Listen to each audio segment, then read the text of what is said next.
After you watch the Genesis 1 creation study, let me tie in the New Testament, how I can prove what I just said. Notice in John 1:3, it says, through him all things were made. Without him, nothing was made that has been made. Notice through him, meaning God the Father worked through Yeshua to create the creation.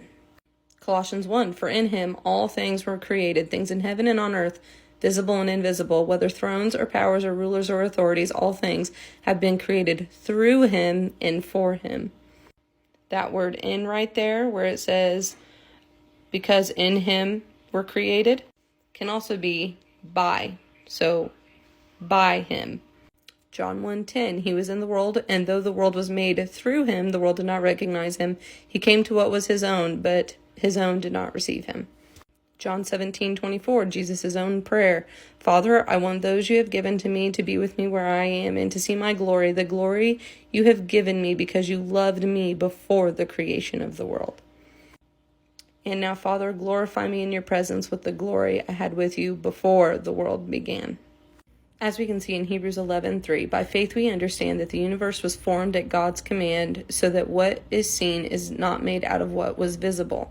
But if we go take a look at those words, God and command, as we can see, they use the singular, theou, for God, so the Father. And where it says command, it should be the word. As we can see here, that a word or saying of any kind is a command, a report, a promise, a thing, a matter, a business. It can also mean word. So by God's word, the universe was created. What is Jesus again?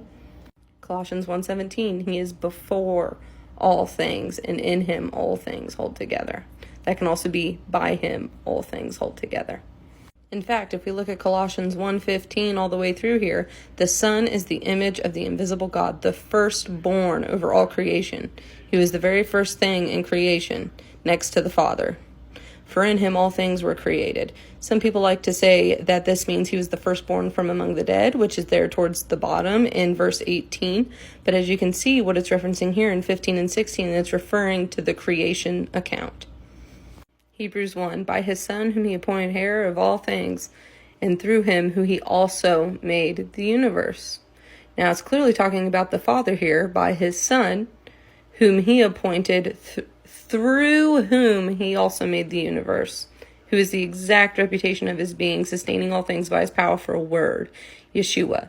So conclusion, it was the Father and Yeshua creating in Genesis 1. Remember, it's called Church of the Firstborn.